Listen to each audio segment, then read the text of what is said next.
আমার পরিবারে তোমাদের সবাইকে জানাই অনেক অনেক স্বাগত। আমি ইপসিতা। কালকে একটি সাহায্যের ভিডিও দিয়েছিলাম, তো আমার 2100 কি 2200 টাকা এসেছিল সাহায্য থেকে। এক জেঠু পাঠিয়েছিল আর এক দাদাভাই পাঠিয়েছিল। এর আগেও আমি সাহায্য পেয়েছি, 2-3 জন সাহায্য করেছিল। আর মন মেজাজ ঠিক নেই। কালকে চেন্নাইয়ের ডাক্তারের সাথেও কথা হয়েছে অনলাইনে, কি বলেছে সেগুলো বিস্তারিত তোমাদের পরে ভিডিওতে বলবো।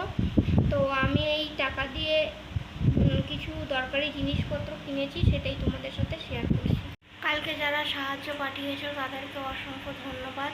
এর আগেও অনেকে সাহায্য পাঠিয়েছো, আমার পাশে দাঁড়িয়েছো, তাদেরকেও জানাই অসংখ্য ধন্যবাদ। এখানে দেখো মুগ ডাল কিনেছি, একটা ছোলার ডাল, এখানে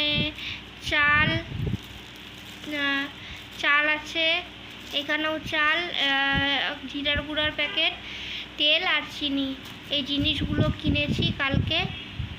এই হচ্ছে ব্যাপার। আর কালকে ডাক্তার দেখিয়েছি চেন্নাইয়ের। উনি তো আমাকে 4 বছর থেকে দেখে, তো আমাদের জানেই আর্থিক অবস্থা ভালো নয়। যখনই দেখে দেয় তখন আমার ফিসটা উনি নেয় না। অনলাইনে কথা হয়, ফোন করেছিলাম, ফোনে কথা হয়েছে, ভালো কিছু বলেনি। তো এটা নিয়ে পরে বিস্তারিত বলবো, কি বলেছে না বলেছে। এইটুকু বলার জন্যই আজকে আসলাম। আর শরীরটা আমার ভালো নেই।